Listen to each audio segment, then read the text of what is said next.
요한계시록 6장부터 11장까지 말씀을 읽었습니다. 지난 신년 기도회 첫째 날에 말씀드린 것처럼 사자 같은 어린 양 예수 그리스도를 따라가는 삶, 그 삶은 목적이 하나입니다. 그 목적은 다른 것이 아니라 세상 나라를 그리스도의 나라로 만드는 것, 요한계시록 11장 15절에 있는 그 말씀을 성취하는 것이지요.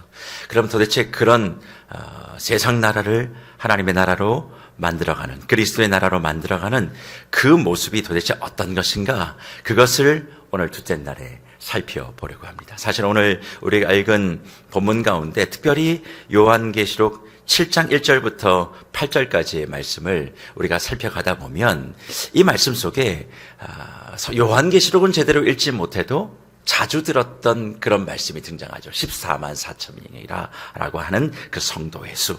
근데 사실 요한계시록 7장 1절부터 8절까지의 말씀 속에 나오는 그 내용을 이해하려면 어디를 보셔야 되냐면 계시록 14장 1절과 5절의 말씀을 겸하여 보셔야만 합니다.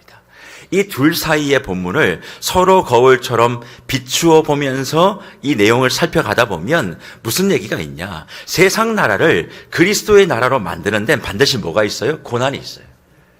반드시 어려움이 있습니다. 세상 나라를 그리스도의 나라로 만들어가는 데는 반발이 있어요. 그러니까 고난이 있어도 우리는 뭐 해야 되느냐? 증인의 삶을 살아야 되고, 반발이 있어도 우리는 하나님의 복음을 증거하는 전도와 선교를 지향하는 자가 되어야 그 사람이 누굽니까? 사자 같은 어린 양 예수를 따라가는 삶이라 교회라 말씀하고 있어요. 그러니 그런 삶 속에 오늘 특별히 읽은 본문 가운데 등장하고 있는, 더 정확하게 얘기하면 이단들에 의해서 더 잘 알려진 14만 4천 명이라고 하는 수가 공통적으로 나오는데, 이것부터 정리해야 본문 속에 나오는 내용들을 잘 이해할 수 있다, 그렇게 얘기합니다. 사자 같은 어린 양을 따르는 교회, 고난이 있어도 선교하고 반발이 있어도 전도하고 어떻게든 세상 나라를 그리스도의 나라로 만들어가고 있는 이 교회된 제자 성도들에 대하여 계시록은 14만 4천 명의 사람들이다, 성도들이라 우리에게 말씀합니다. 그러면 이것이 말 그대로 14만 4천이니까 문자적인 내용이냐? 아닙니다. 지파별로 12지파가 나왔죠? 거기에 1만 2천씩 다 곱하면 14만 4천이 나와요. 그러면 이 땅에 그리스도의 나라를 만들어가는, 세상 나라를 그리스도로 만들어가는 진정한 하나님의 사람이 14만 4천 명밖에 안 된다는 얘기냐? 그것이 과천에 있는 어느 이단은 그 얘기를 합니다. 그런데 그것은 틀린 얘기예요. 왜냐하면 문자적으로 14만 4천 명을 딱 꼭 집어 얘기하지 않으니까 그렇죠? 그 이단도 이미 14만 4천 명을 넘었다는 통계가 나옵니다. 그러니까 이건 문자적인 얘기가 아니에요. 그러니까 뭐냐? 상징인데, 어떤 상징이냐?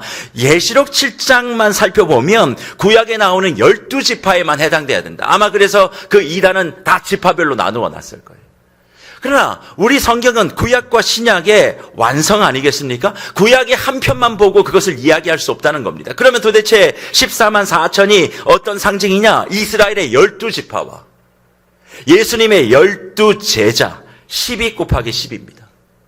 그리고 거기에서만 끝나면 안 되고 뭐가 있어야 되냐면 10의 삼성이에요. 10을 3번 곱해요. 왜 그러냐면 성경 속에서 등장하고 있는 이 10은 완전하다는 뜻입니다.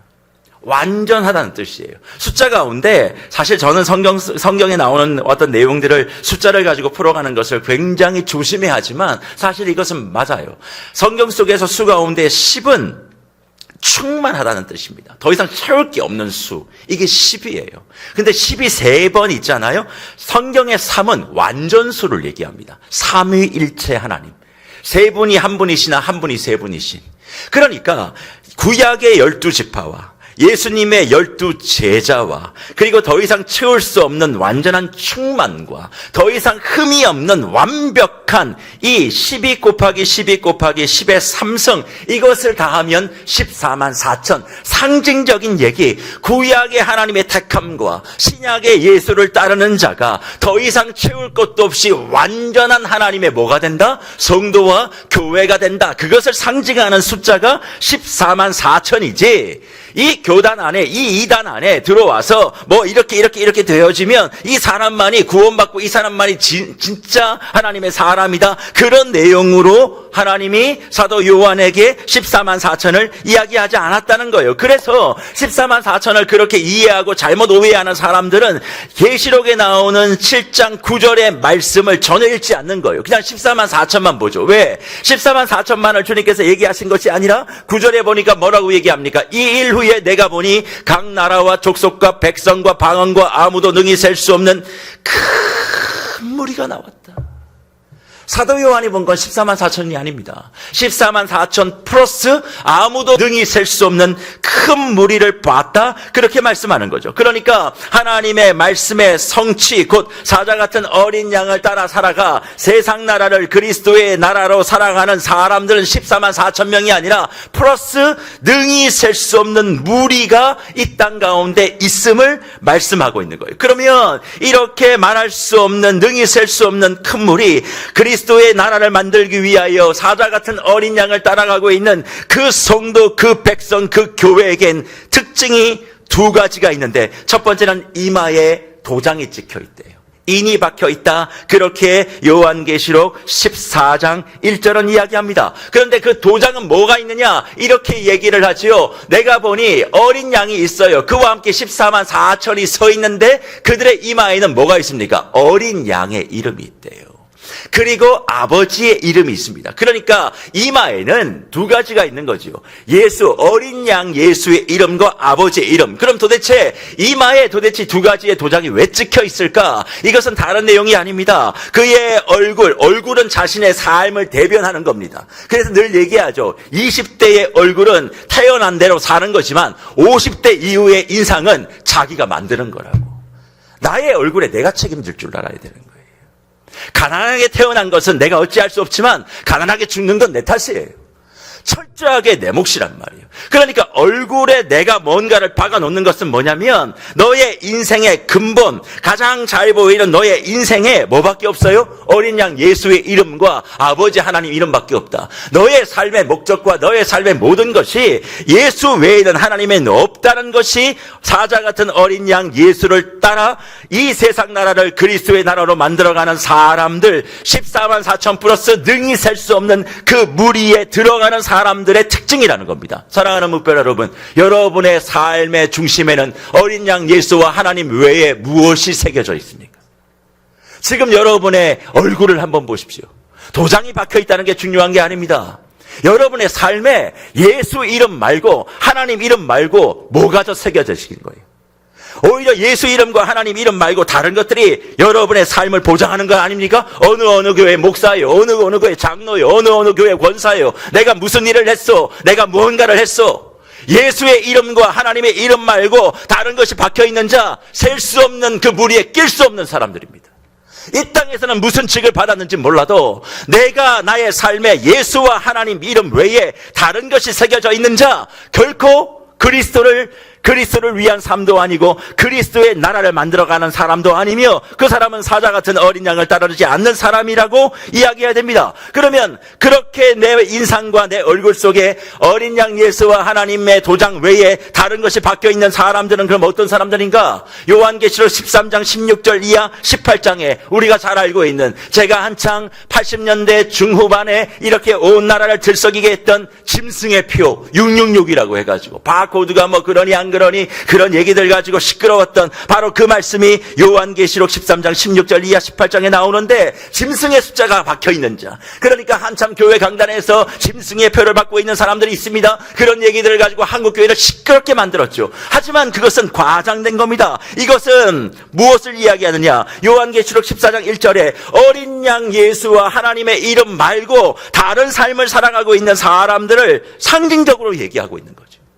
그러면 그 사람들은 어떤 삶을 살아가고 있는가? 하나님의 이대한 일과 교회의 사역을 비난하고 가로막고 있는 자, 그 사람들은 드러나게 되어 있다는 거예요. 왜? 자신의 얼굴에 예수의 이름과 하나님 외에 다른 것들이 새겨져 있는 사람들이니까. 가만히 둬도 그 사람은 드러나요. 자기 이름을 드러내려고 하는 사람 다 그런 사람들입니다. 뭐 짐승의 표 이렇게 얘기하니까 굉장히 거부감을 많이 가질지 모르지만 결국 그렇다는 거예요. 마지막 때에 드러나게 될 것이다. 하나님의 일하심을 왜곡하고 하나님의 말씀을 비틀어서 자기가 원하는 대로 끌어가고자 하는 자, 마지막에 다 드러날 거래요. 그 모습은 마지막에 분명히 드러나게 있다. 그래서 뭐라고 얘기하고 있습니까? 그것이 지혜라고요. 지혜라는 게 뭡니까? 하나님의 일하심에 대하여 분명하게 파악하고 하나님이 원하시는 모습으로 제대로 살아가고 있는 바로 그런 사람. 그러니 계시록 13장 18절에 뭐라고 얘기합니까? 지혜가 여기 있으니 총명한 자는 그 짐승의 수를 세어보라, 그렇게 얘기합니다. 지혜가 여기 있대요. 내 삶에, 저 사람의 말에 예수의 이름이 있느냐, 하나님의 이름이 있느냐, 지혜가 있는 자는 똑똑히 세보라는 거예요. 여러분들이 이런 지혜를 갖기를 축복합니다. 이런 얘기 저런 얘기에 휩쓸리지 마시고 하나님의 말씀 속에서만, 하나님의 음성 속에서만 정말 내게 뭔가를 얘기하고 있는 저 사람의 이마에 있는 하나님의 이름과 예수의 이름이 있는가, 그것을 구분할 줄 아는 지혜, 그것이 사자 같은 어린 양 예수를 따라 세상의 나라를 그리스도의 나라로 만들어가는 사람들에게 나타나는 첫 번째 특징이고, 두 번째 특징은 뭡니까? 요한계시록 14장 4절에 등장하고 있는데 이렇게 말씀하죠. 이 사람은 여자와 더불어 더럽히지 아니하고 순결한 자, 어린 양이 어디로 인도하든지 따라가는 자. 사자 같은 어린 양이 어디로 인도하는지 따라가는 자, 바로 그 사람이라고 얘기하고, 그 사람 가운데서 속량함을 받아 처음 익은 열매로 하나님과 어린 양에게 속한 자다, 그렇게 얘기합니다. 그럼 사랑하는 목별 여러분, 도대체 어린 양은 어디로 가시는 걸까요? 어린 양이 가시는 곳을 어디든지 따라간다, 그렇게 얘기합니다. 이 사람들은 어린 양이 가는 곳이면 언제든지 따라간대요. 그러면 어린 양 예수, 사자 같은 어린 양 예수가 어디로 갑니까? 가시는 곳은 한 곳입니다. 십자가요. 십자가라고 하는 겁니다. 그러니까 그분을 따르는 모든 사람들은 어디든 가니까 황금 궁전이 아니에요. 십자가예요. 십자가를 따라가는 사가 바로 뭡니까? 세상 나라를 그리스도의 나라로 만드는 자, 그리고 그 십자가를 향해 같이 걸어갈 때에 요한계시록 14장 4절에서 이야기한 것처럼 열매를 맺는데 처음 읽는 열매라. 왜 열매인데 성경은 처음 읽는 열매라고 얘기할까요? 추수 때에 처음 맺어진 열매를 이야기하는 것입니다. 예수님이 다시 오실 때 14만 4천과 비교할 수 없는 거대한 무리를 이룰 것이고, 그 사명이 뭔가? 예수를 믿어 호흡이 있는 우리에게 있는데, 그럼 그 뭡니까? 추수 때에 맺어진 열매. 마가복음 4장 26절과 29절에 예수님이 뭐라고 합니까? 추수 때에 씨를 뿌리는 자, 하나님을 사랑하는 자, 하나님의 말씀을 증거하는 자, 하나님의 말씀을 이 땅에 뿌려 세상 나라를 그리스도로 만드는 바로 그 사람들을 지칭하고 있는 것이죠. 그러니 십자가로 나아가는 삶은 열매를 맺는 삶입니다. 내가 죽어서 끝나는 것이 아니라 내가 죽은 그 자리에 생명의 열매를 다시 맺는 것, 바로 이것이 어린 양 예수 그리스도, 사자 같은 어린 양 예수 그리스도를 따라 14만 4천을 넘어 셀 수 없는 그 무리 안에 들어가 있는 사람들의 특징이라는 거예요. 그러니 자랑할 건 예수밖에 없고, 내가 밟는 모든 땅마다 십자가로 향하시는 그 주 예수님을 향해서 걸어가는 것인데, 그냥 그렇게 고난과 환난만을 받고 끝나는 것이 아니라 내 고난과 환난의 뒤를 돌아보면 뭐가 맺혀 있어요? 수많은 열매들이 맺혀 있는 겁니다. 사랑하는 무별들의 여러분의 지나왔던 신앙의 삶엔 몇 개의 열매가 맺혀 있습니다. 여러분이 지나온 모든 삶에 내가 복받았어 말고 여러분이 맺은 처음 열매가 얼마나 있습니까? 여러분이 지나갔던, 예수를 따라갔던 여러분의 삶이라면 여러분의 삶 뒤에는 지금 열매가 맺혀야 되는 거예요. 생명의 열매, 영혼의 열매. 이것이 사자 같은 어린 양을 따라가는 그리스도인의 특징이고, 하나님의 백성이며 예수의 제자이고 성령의 교회인 것을 우리에게 말씀해주고 있습니다. 따라서 하나님과 어린 양을 경배하는 사람들은 공통된 시각이 있죠. 그게 뭡니까? 예수님을 향한 시각이지만 그 예수님을 바라보는 시각으로 전 세계의 공동체와 영혼들을 바라보게 되어 있다는 겁니다. 그래서 하나님의 속한 자, 그 사자 같은 어린 양을 따르는 자에게는 계시록 14장 1절에서도 이야기하고 있지만 어린 양의 이름을 소유하고 있어요. 소유하고 있다라고 하는 것은 주님과 내 안에 소통함이 가득한다는 것 아닙니까? 그럼 도대체 어떻게 어린 양 예수의 이름을 새기고, 그리고 주님께서 원하시는 이 처음 열매를 맺는 그런 삶을 살아갈 수 있는가? 어린 양이 어디로 가는지 따라가며 그걸 통해서 하나님이 원하시는 그 모습을 가질 수 있는가? 그 사람의 두 가지의 모습이 있습니다. 어떻게 그런 일들이 가능하느냐? 첫째는 듣는 거고 둘째는 보는 거예요. 계시록 7장 4절에서 듣는 것을 얘기하죠. 뭘 들어야 됩니까? 인침받은 자의 수를 들어야 된다. 계시록 7장 9절의 말씀에 보면 뭘 보아야만 합니까? 모든 민족에서 나오는 큰 무리를 봐야 되는 거예요. 그러니까 그런 사람들은 항상 귀가 열려 있어요. 하나님의 말씀에 인침받는 하나님의 수, 사람들의 수. 그리고 뭘 봐요? 하나님이 이 세상의 모든 민족들을 보고 있는 그 하나님의 시선을 나도 같이 보는 거예요. 귀가 열려 있고 눈이 열려 있는 거예요. 그것을 통해서 결국 뭘 얘기하느냐? 이 땅에 고난받는 교회와 성도가 있음을 들어라. 그리고 뭘 봐야 되느냐? 하나님이 인치시고 보호하지만 승리하는 교회와 성도가 있음을 봐야 된다. 고난이 있음을 듣고 승리가 있음을 봐야 된다. 이걸 먼저 우리에게 공개해 주시는 겁니다. 그러면 우리는 계시록의 말씀을 들을 때마다 늘 뭐만 상상합니까? 종말의 때, 재림의 때 이런 일들이 벌어질 것으로만 이 말씀을 받지요? 아닙니다. 제가 지난 첫 시간에도 말씀드렸지만 계시록의 말씀은 장차 올 일이고 하지만 그 미래를 통하여 오늘 현재를 변화시키고 변혁시키라고 교회에게 주시는 목회서신이라고 말씀하셨어요. 그러니까 재림과 종말의 때, 내 마지막 때에 일어날 환상적인 내용으로만 그치는 것이 아니라 그 환상을 보고 오늘 내가 어찌해야 될 것을 말씀하고 있는 거죠. 이 땅을 살아가고 있는 모든 이들이 주님께서 말씀하시는 그것을 듣고 주님께서 보여주신 그것을 보고 마지막에 저렇게 되나 보다. 그게 아니라 그것을 보고 오늘 이 시간을 어떻게 해결할 것인가를 생각하고 살아가야 한다는 겁니다. 그러면 교회가 지금의 시간들을 어찌 지나가야 할 것일까요? 다른 게 아니에요. 하나님이 그렇게 주님께서 신실하게 따르는 그런 사람들이 있음을 계속 말씀을 통해서 얘기하는구나. 그리고 그런 사람을 통해서 놀라운 승리를 이루어갈 것을 보여주시는구나. 결국 이 두 가지를 정리해보면 다른 게 아닙니다. 하나님께서 원하시는 삶의 모습, 계시록 7장 15절 말씀 가운데 이미 기록되어 있습니다만 그 말씀이 무엇입니까? 그러므로 그들이 하나님의 보호자 앞에 있고 그의 성전에서 밤낮 하나님을 섬긴다잖아요.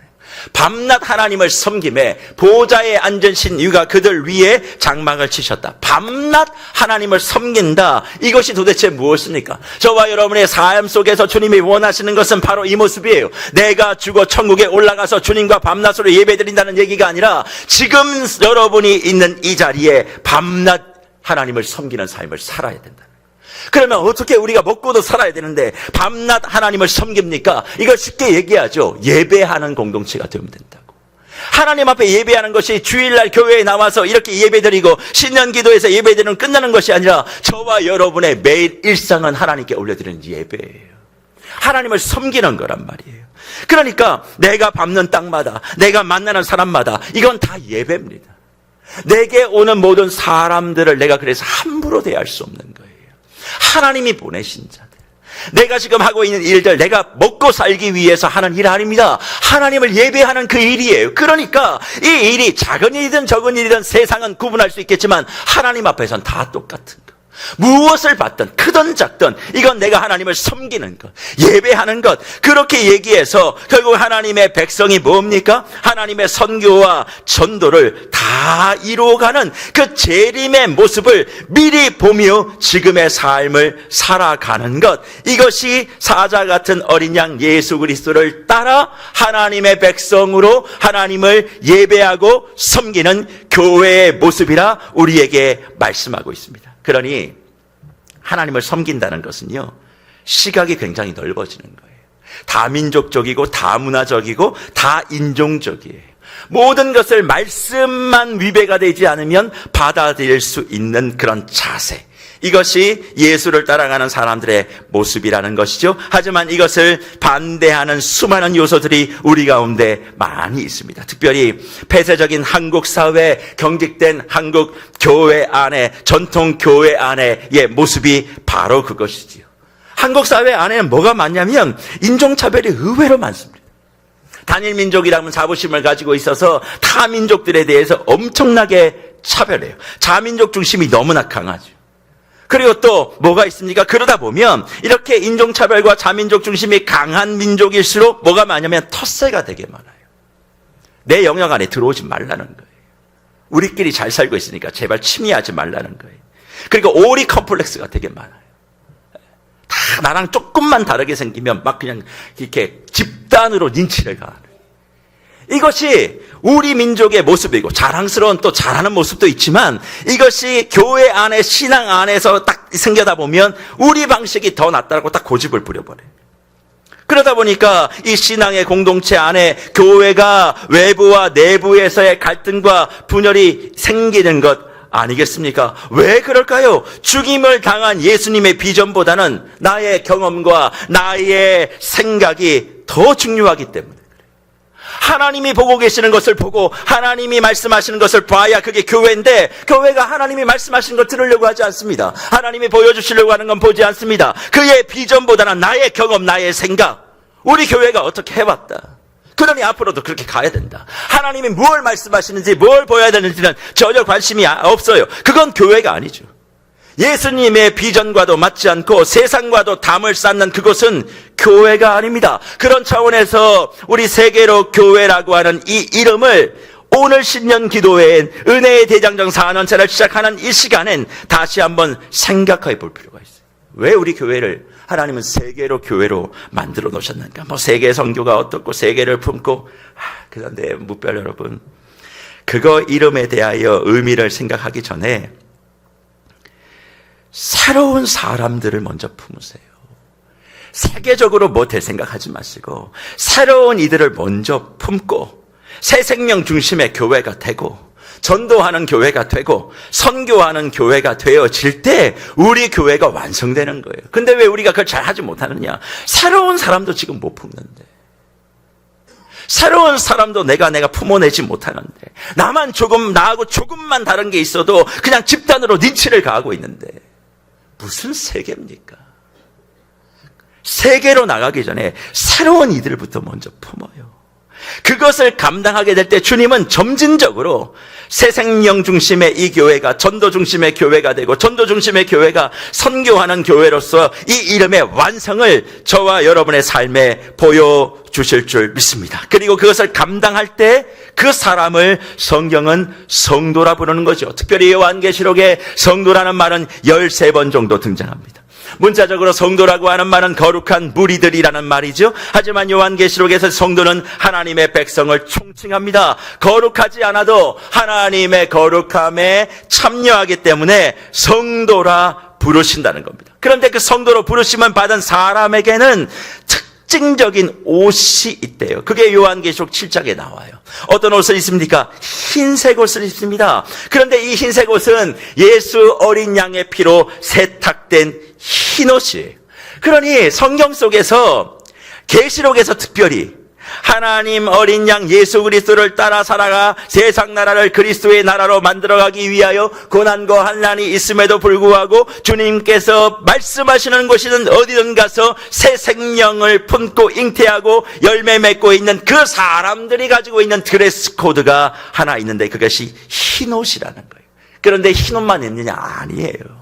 많은 사람들은 계시록을 그냥 읽어보지 않고 들은 것만 있기 때문에 다 깨끗한 옷을 입는다, 천국 가면 다 흰옷만 입는다, 그렇게 얘기하지만 하나님의 사람, 요한계시록에서 얘기하고 있는 어린 양 예수, 사자 같은 어린 양 예수를 따라가고 있는 그 성도들은 옷이 하나 더 있어요.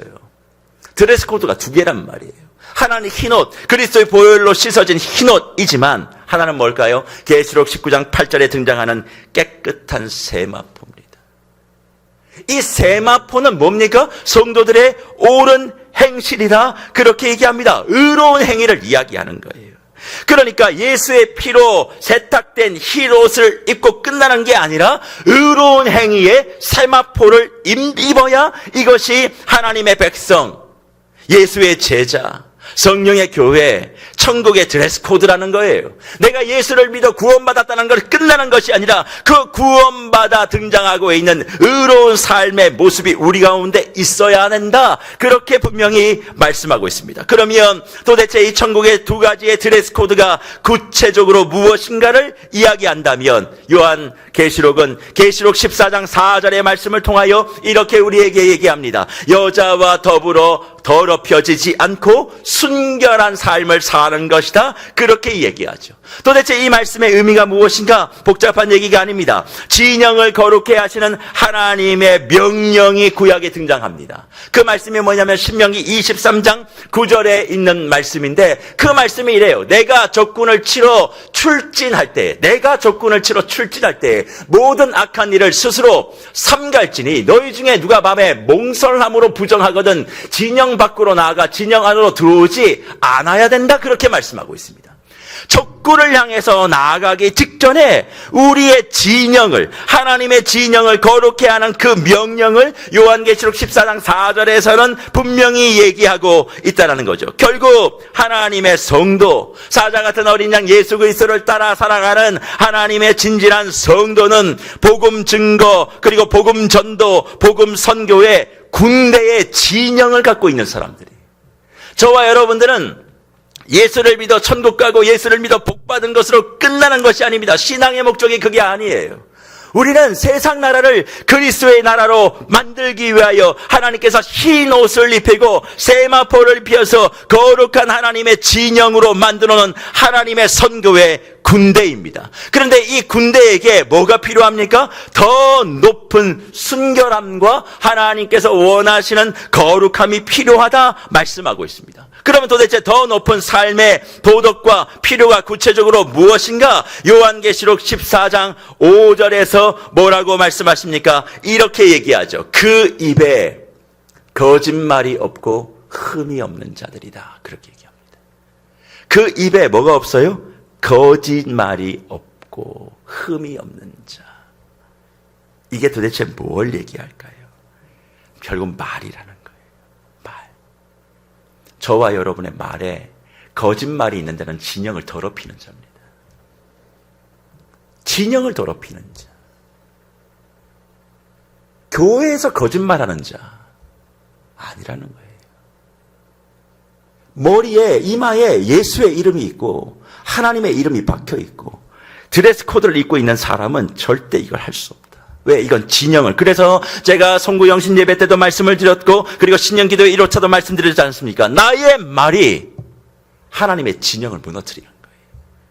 나의 잘못된 행동 하나가 하나님의 나라를 위해 나아가고 있는 나의 소부대, 소대, 중대, 대대, 여단, 사단, 군단을 다 무너뜨리는 행위가 된다. 그러니 예수를 믿고 살아가면 말 조심해야 된다. 행동 조심해야 된다. 그냥 도덕을 지키고 윤리를 지키고 법 없이도 살기 위하여 그렇게 하라는 얘기가 아닙니다. 예수를 믿으면 완벽한 삶을 살 수 있다도 아닙니다. 이건 하나님의 진영을 무너뜨릴 수 있는 가장 강력한 범죄이기 때문에. 그러니 14장 요한계시록 14장 4절과 5절에 그렇게 얘기하지 않습니까? 어린 양이 어디로 인도하는지 따라가는 자, 사람 가운데 속량을 받아 처음 익은 열매로 하나님과 어린 양에 속한 자, 그 사람들은 입에 거짓말이옵니다. 여러분들은 예수를 믿고 있고 어린 양 예수가 이마에 붙어 있고 하나님 이름 외엔 다른 것이 없다고 하면서도 왜 그렇게 거짓말을 할까요? 거짓말이 윤리적으로 맞냐 안 맞냐 이 문제가 아닙니다. 그걸 뛰어넘어 진영을 파괴하는 거예요. 하나님 나라의 엑스맨, 사단 나라의 스파이, 밀정, 그게 우리 안에 있다는 겁니다. 그러니 이 말씀을 우리에게 보여주시며 결국 우리에게 요청하는 것이 뭡니까? 환상과 현실을 같이 보며 사는 자가 성도예요. 미래와 현재를 같이 보며 살아가는 자가 성도입니다. 그냥 나는 어떻게든 살든 예수만 믿고 예수의 이름만 고백하면 나는 천국이 보장받았다. 그게 아닙니다. 지금 내 눈에 저 미래가 보이며 그리고 그 미래를 바라보며 나의 삶을 계속 고쳐가는 거예요. 오늘 말씀을 드라마 바이블로 보셨지만 좀 더 실감나지 않습니까? 실제는 더 하지 않겠어요? 천사가 나팔을 불며 이 땅을 다니고 3분의 1을 다 죽여. 그걸 보고 있어. 3일 밤을 시체를 보고 그냥 있어야 돼. 그런 일이 안 일어날까요? 분명히 일어납니다. 그러면 그 모습을 바라보면 지금 나의 삶을 어떻게든 바꿔야 되는 거예요. 천국에 가고 싶으세요? 갈 겁니다. 그렇다면 지금 내가 드레스 코드가 맞춰져 있는지, 현재 내 옷은 예수 그리스도의 보혈로 씻겨진 흰 옷을 입고 있는지, 거룩한 행실로 인하여 세마포를 입고 있는지, 없다면 빨리 벗고 바꿔야 되잖아요. 나 예수를 믿었으니까 난 천국이 보장됐어. 그렇게 막 사는 게 아니라 미래를 바라보며 계시를 통하여 내 다음 날을 바라보며 오늘의 현재의 드레스 코드를 맞춰가는 자, 그게 뭡니까? 그 사람이 교회입니다. 그게 교회가 교회답게 되어지는 거예요. 사랑하는 무별 여러분, 우리는 무엇을 보며 따라가고 계십니까? 우리는 무엇을 입고 걸어가고 계십니까? 우리는 무엇을 생각하며 지금 살아가고 계십니까? 교회답게 살고 계십니까? 성도답게 살고 계십니까? 내가 예수 믿고 장로요, 권사요, 목사요? 아닙니다. 그거 다 아몬드 나무의 흰 꽃이에요. 주님 앞에 나오면 세계로교회 다리 목사면 더 축복해주고, 세계로교회 종나면 장로면 더 주고, 그런 거 없습니다. 그건 아몬드 나무의 흰 꽃이에요. 꺾어질 것들, 사라질 것들, 거절할 것들. 네가 어떤 옷을 입고 어떻게 살았는가, 그걸 하나님이 보고 계시는 거예요. 직분이 내 신앙을 보장하지 않습니다. 정신 차리세요. 내가 지금 주님 앞에 어떤 삶을 살고 있는가. 그래서 오늘 신년기도의 말씀을 이렇게 저는 마무리해 보려고 합니다.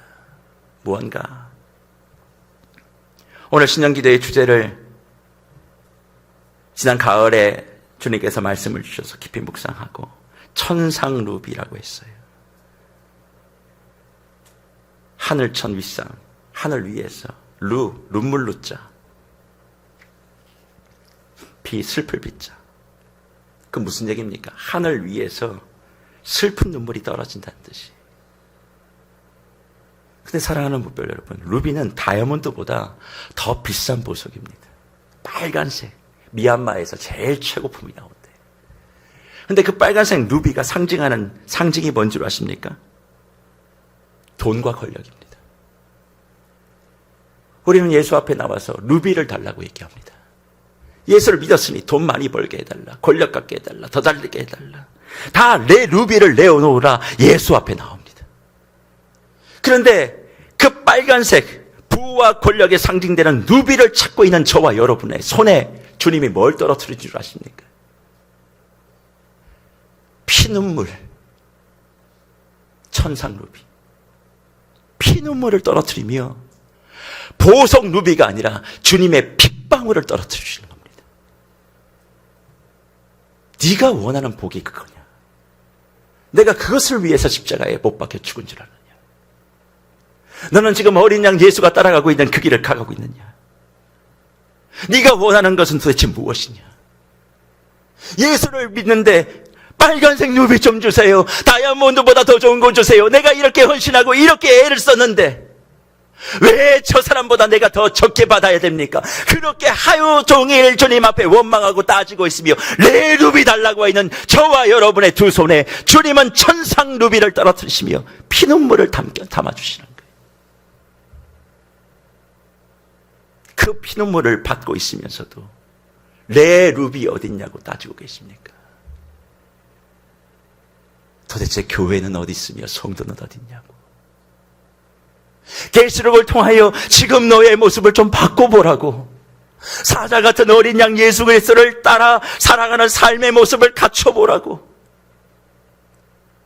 그 모습을 바라보면 무서워하며 읽지 않고 듣지 말고 어디 이상과 사이비에 속지 말고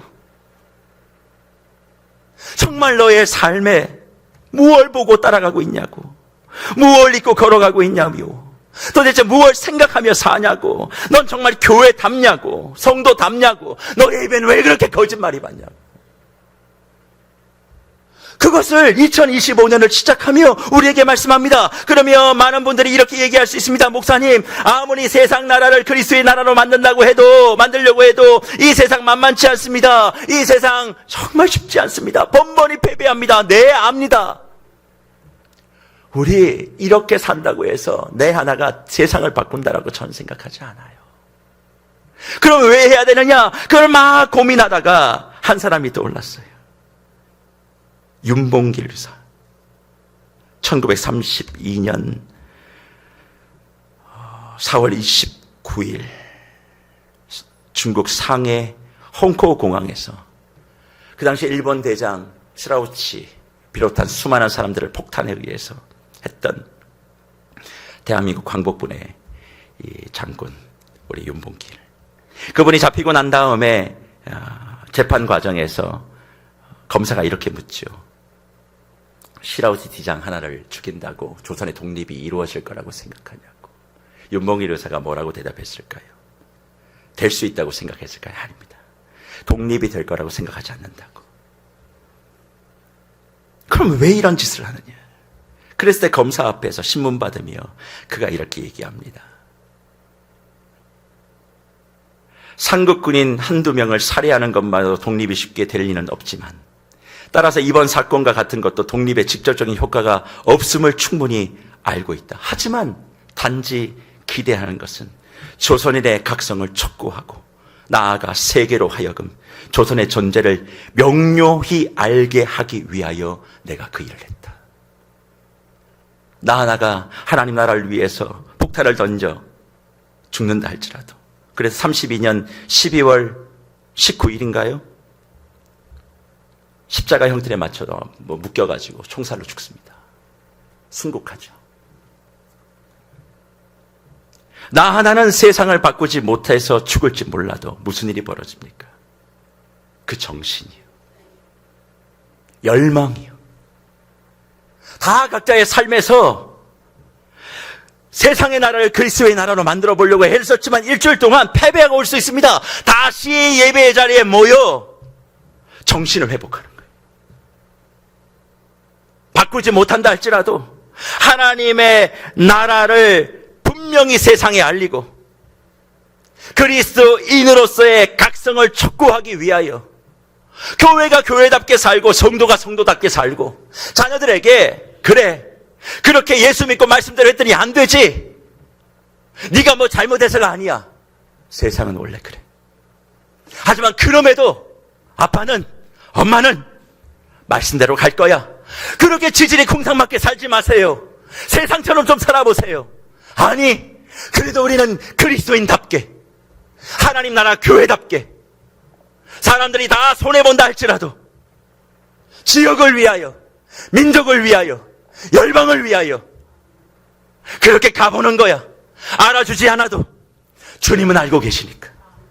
이것이 기요한계시록을 읽고 하나님의 백성답게 살아가는 삶의 진짜 모습이라 우리에게 도전하고 있는 것 아니겠습니까? 그러니 말씀을 마치며 오늘도 나오시며 주님 내 누비 어디 있냐고 손뻗치고 나오신 분들 다시 한번 보세요. 보석 누비는 없을 겁니다. 하지만 주님의 피눈물 방울인 루비는 있을 거예요. 그 피눈물 앞에 반응하십시오. 내가 지나온 삶에 어떤 거짓말을 했던가, 어떤 말을 했던가, 내 뒤를 돌아보니까 나는 수많은 생명을 맺었던가. 그거 하나 없이 천국 가려고 뻔뻔하게 있지 마시고 흰옷 입고 있고 세마포 옷 입고 있고 내가 어떻게 주님 말씀 앞에 있는가. 제발 세상의 누비 아무리 구해도 안 줘요. 주님의 피눈물 천상 누비를 손에 안고 오늘 하루 2025년 이제 1월 2일이니까 새날이죠. 하나님 앞에서 힘있게 서가시는 저와 여러분들, 또 세상 나가서 패배해도 윤봉길 의사가 얘기하는 것처럼 독립에 직접적인 효과가 없어도 기대하는 건 조선인의 각성과 조선의 존재를 세계에 알리는 것. 주님, 내가 오늘 자리에서 패배해도 주님만 알리게 하시고 주님만 드러내게 하시고 그리스도인들 전 세계, 우리 교회가 아닙니다, 전 세계 그리스도인들이 다 이런 마음으로 나아가면 세상이 두려워할 거예요. 근데 지니까, 패배하니까 다 타협하고 밀정하는 거 아닙니까? 김상현처럼, 우덕순처럼. 물론 정확하게 밝혀지진 않았죠. 하나님 아버지, 그런 은혜를 허락하여 주시옵소서. 오늘 그런 마음 가지고 한번 기도하시고 제가 한번 기도하고 오늘 기도회를 마치도록 하겠습니다.